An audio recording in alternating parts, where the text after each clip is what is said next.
Hello and welcome to the latest show from Fantasy Football Scout, looking at the FIFA 2022 World Cup.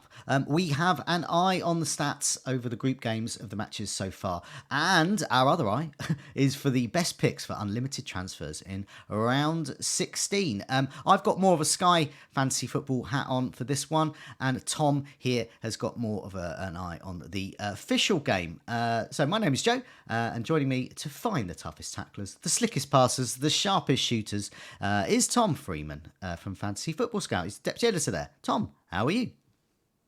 Yeah, I'm good, thanks, Joe. Group stage has been pretty exciting, hasn't it, over the past couple of nights? Yeah. I mean, Saudi Arabia, Mexico on Wednesday, and then Group E last night. I mean, this is my son's first tournament that he's actually been watching the World Cup, and I don't think he can quite believe how exciting it's been over the past couple of nights. It's been so good, and it's only going to get better, I think, from here on in. No, I was doing a bit of washing up and listening to the Japan game, and the commentator was saying, improbably, if Japan can score 2 goals, they're in with a chance. Yeah.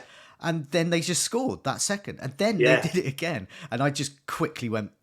So I went to watch it, and so watched the rest of it. It's so exciting, heroic stuff. I was sort of temporarily Japanese for that one. I was rooting for that team there, and I wish I had a nationality with them there for that, because it must have been absolutely incredible to be a Japan fan. Yeah, absolutely. And then all of that VAR drama as well, which went alongside it. And it was just, it kind of had everything. And the Mexico Saudi Arabia one as well the night before was excellent. So we've been really treated some decent games. Yeah, very good. Yeah, I think it's because the third and mostly the fourth sort of best team on paper in each group are actually really good and can beat anyone on their day. It's a bit like the Premier League, really. That's teams exciting. beating anyone on their day.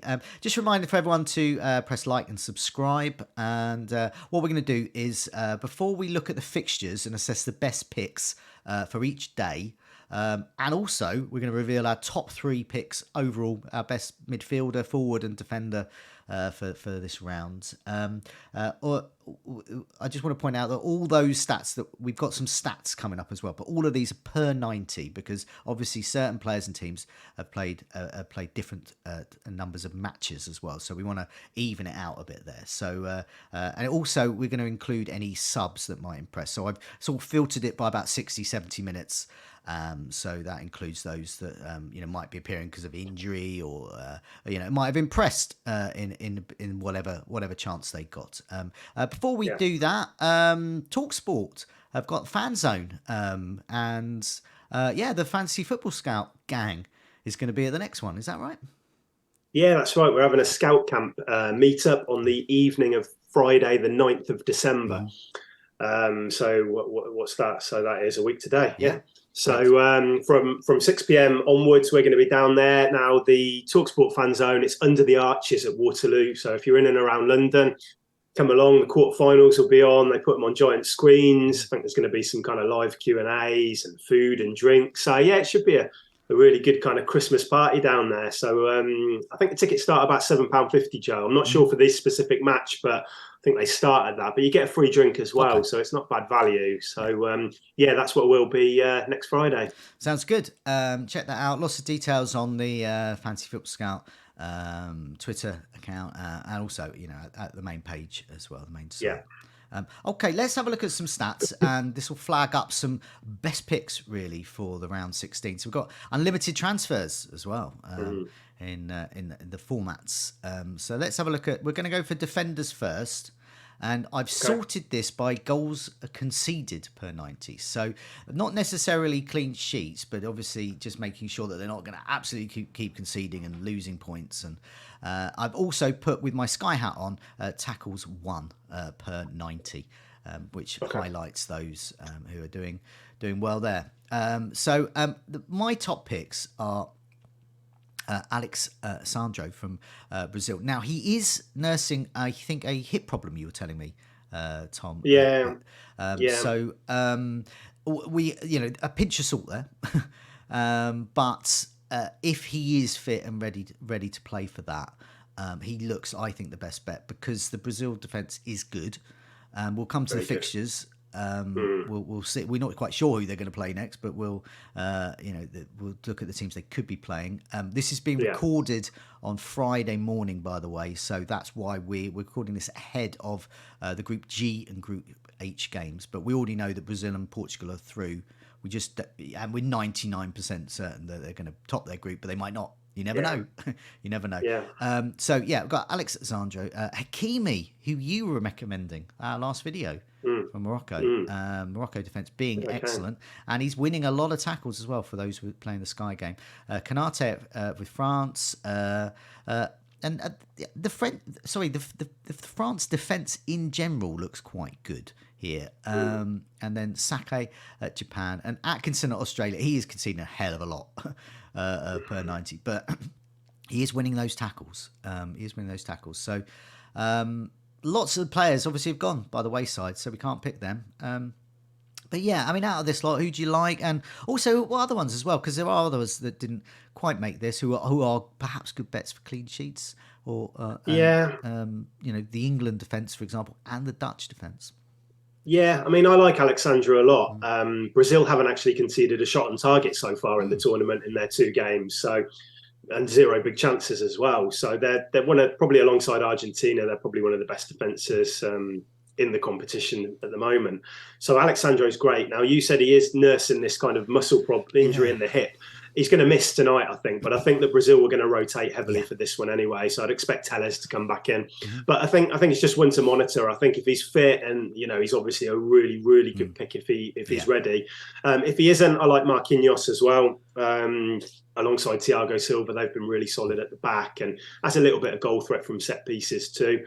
Hakimi, I'm not so sure for this round. They're obviously up against Spain and Morocco are a good team. They've got a chance in that one, but you probably expect them to concede in it. Yeah. So the ship might have sailed with Hakimi now. Okay. And the French defence, great as well, but I won't talk about it too much. But there's another defender from France which I'm kind of eyeing up over Konate and Upamecano. Okay, let's move on to the midfielders. So once again, with a bit of a Sky hat on and the official game, but I've sorted this by chances created per 90, which is a good indication of assist potential, which is what you want out of these guys here. Obviously, to score as well would be good.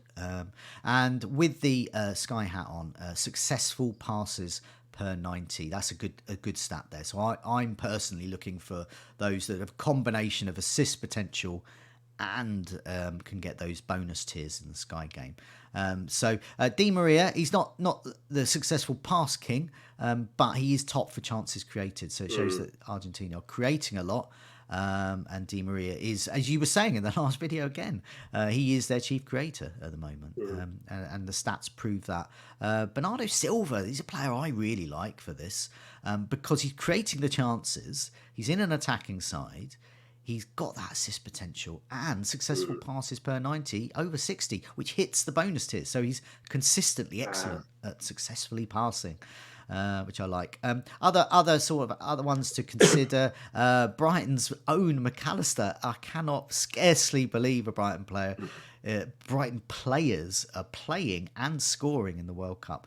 McAllister there for Argentina could be a good outside bet.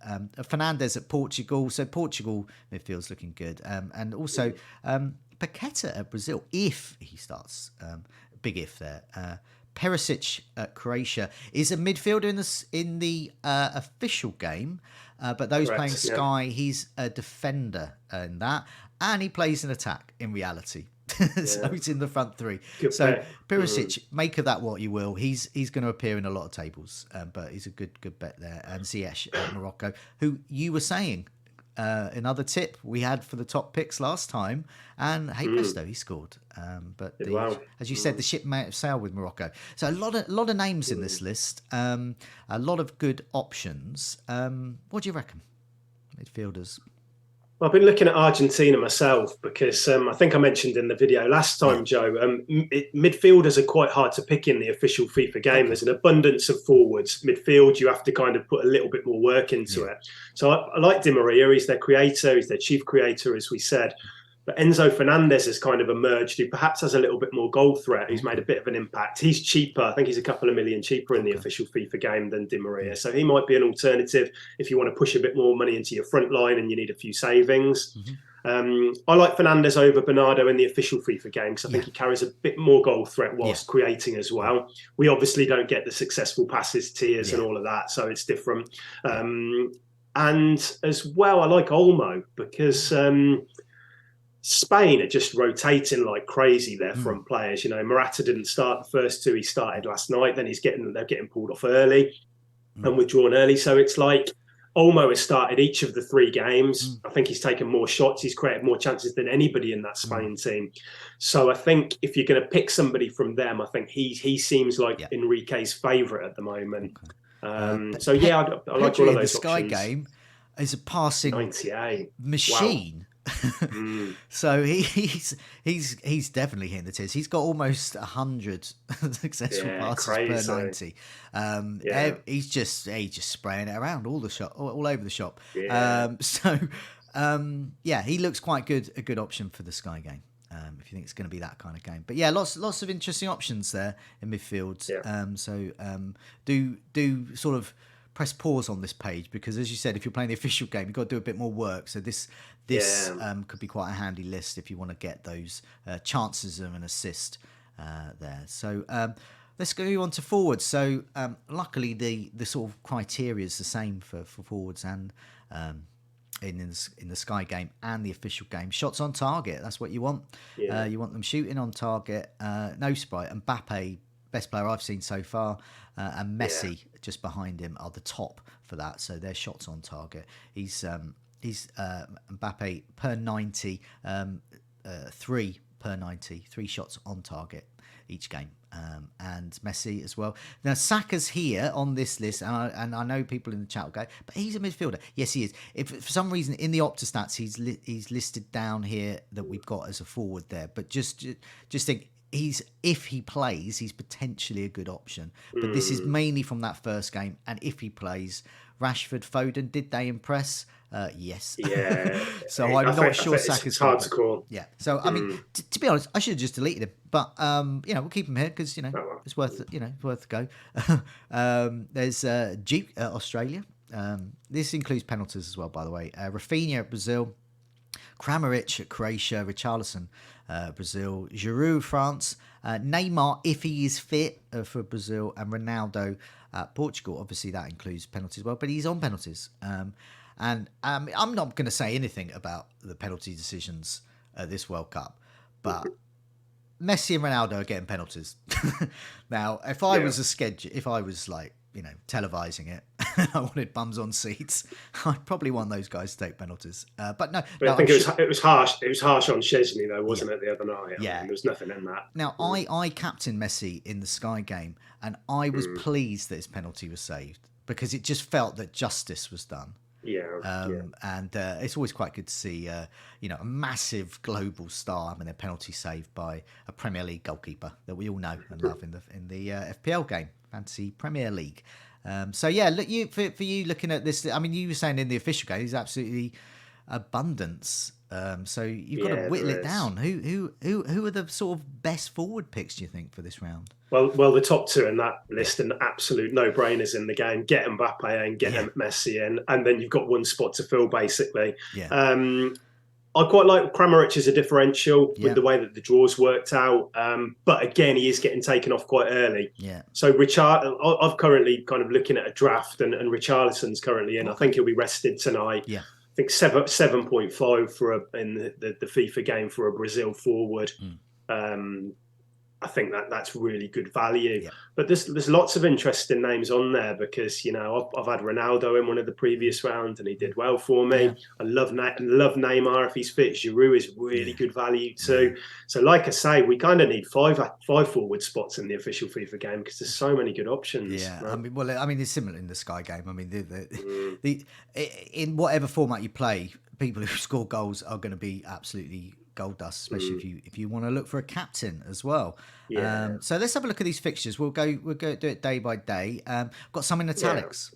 So I've got groups G and H in italics essentially. So Brazil and Portugal. I'm going to say they're going to win, but they're definitely going to go through. So they're going to play on those days. Yeah. It just depends where. Yeah. And I put in, it could be one of Ghana, Croatia, Uruguay.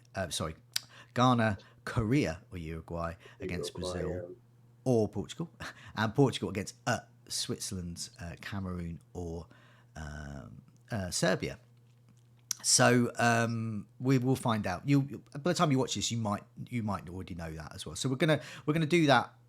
Go through it with that caveat in mind. So Saturday, 3rd of December, Netherlands against USA, Argentina against Australia. Good day.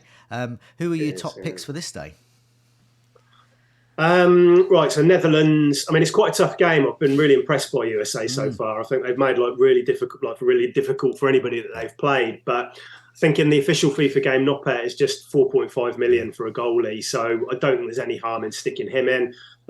Dumfries is massively underwhelmed, but we know what he can do from the Euros. So I think going with some kind of Dutch defensive cover backline option is probably sensible. And then you've got, like, in the forward positions, you've got Gakpo, who's obviously scored in every game so far, and you've got Depay.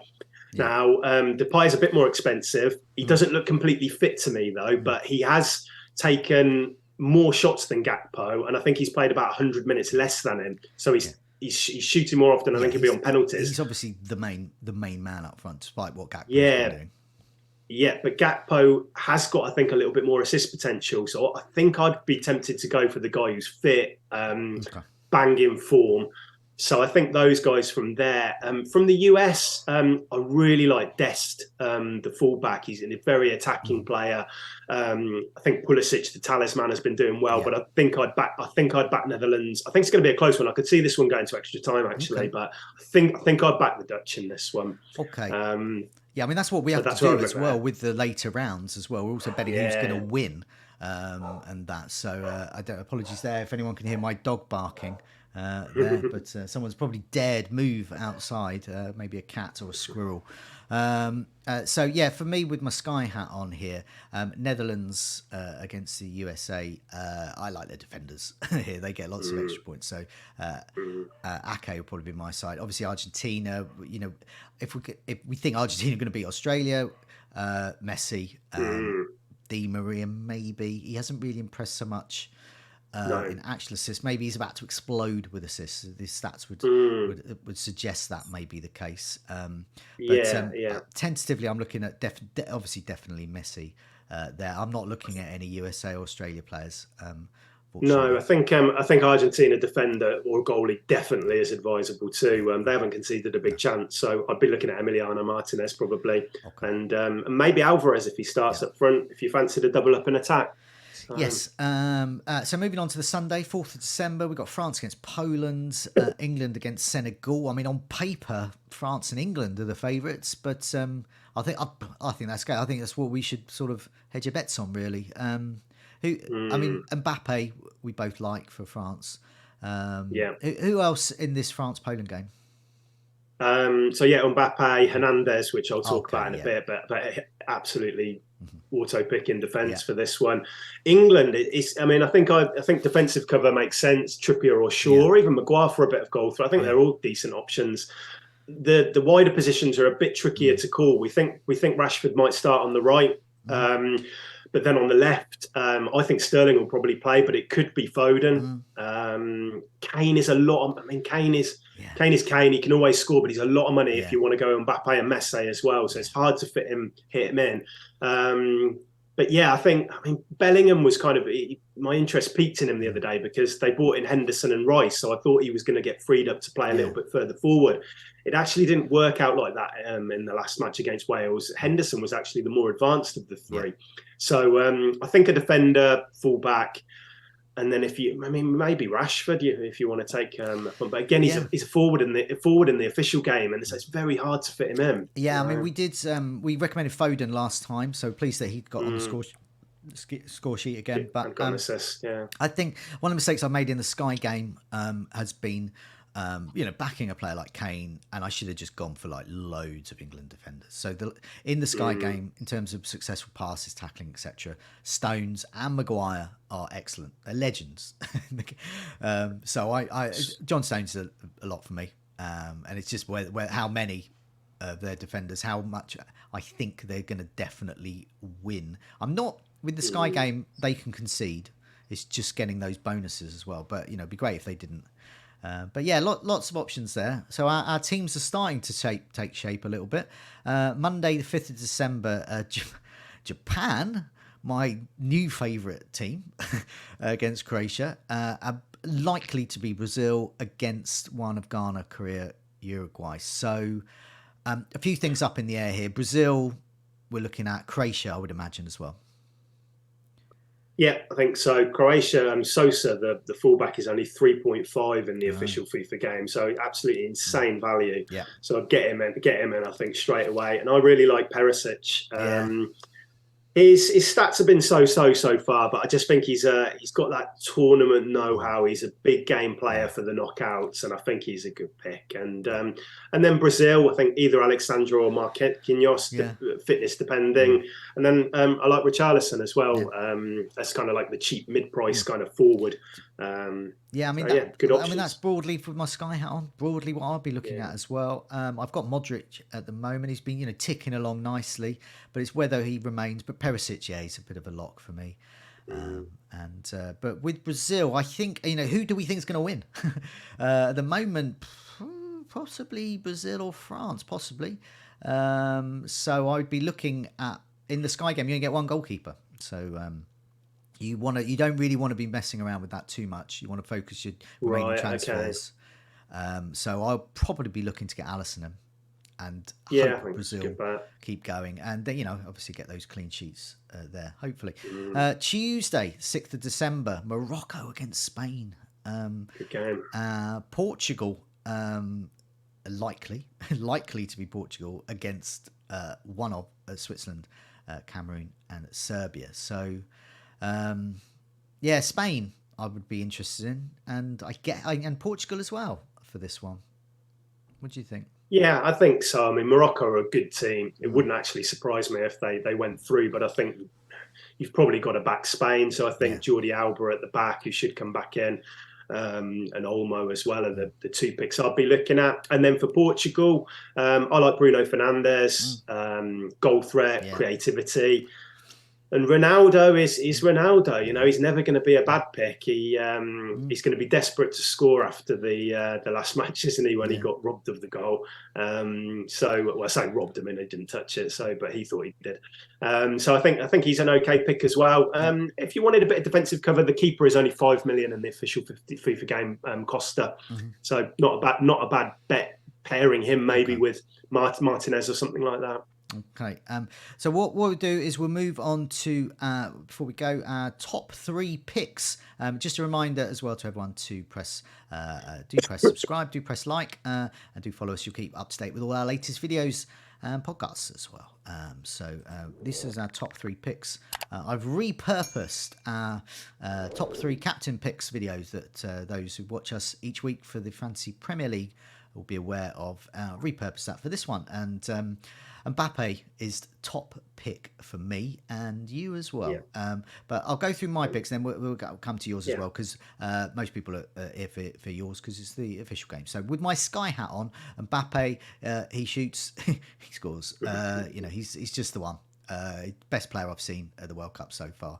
I've seen he's just consistently brilliant. Bernardo Silva, I really like for Portugal in the Sky game. If I wasn't playing Sky game, Fernandes would be one there. So I think Portugal are going to progress a bit further. And he is good for successful passes in the Sky game. And he's got assist potential. And Alexandro, if fit, Brazil. Brazil defence, really keen on them. I think they're going to progress far. And the Brazil defence in the Sky format has been fantastic. But what about your picks? Who are you picking? Yeah, like you, Joe, top Mbappe, arguably the player of the tournament so far. He's top for all of the key goal threat stats, so get him in, absolute no-brainer. Perisic, like I said earlier, it's hard to find really good midfielders in this game, but I like Perisic. His stats are okay. nothing great, but I just think in the knockout phase, I think he could do something. And Japan, I was looking at just some kind of chances created, conceded kind of maps earlier, and they've conceded a lot from their right, which is obviously the area Perisic will be attacking. So I think as a 7.5 mid, I think I'll be looking at him. Okay. And at the back, Theo Hernandez, he's only 5 million. No defender has created more chances than him so far, and he hasn't even played that much. He came on as a sub in the first game and got an assist when his brother got injured. Started the next game, got another assist, and then didn't play in match day 3. So loads of potential there. And I don't think Poland have shown that much in an attacking sense so far. I think they've only scored a couple against Saudi Arabia. So I can see this being a 2-0 France win, something like that. So I think that all 3 of those, I'm kind of building my team at the moment. All 3 of those are locked in. They'll definitely be in come tomorrow's deadline. So. Okay, lots of choice. Let's hope the remaining matches are as exciting as the last few evenings ones have been, especially as they tussle from those groups. And it's so good to see so many countries come through here. I certain games you're watching, you don't even know who's going to win anymore. No, absolutely. The favourites have gone out the window, haven't they? Yeah, it makes it a bit tougher, but it makes it more fun to watch as well. Tom, thanks so much for joining us. We'll be back again looking at some more picks as we go on through the competition. Do look out for the other videos and do listen out for the other podcasts as well that we've got going on during the World Cup Fantasy Football Scout. But in the meantime, Tom, good luck with your picks. They'll be broadly similar to mine. So, special good luck there. And, good luck. All those teams the remaining, and may you do well. Obviously only one of each in each match can win, but good luck anyway. Okay, good to see you soon. Brilliant. Thanks, Joe.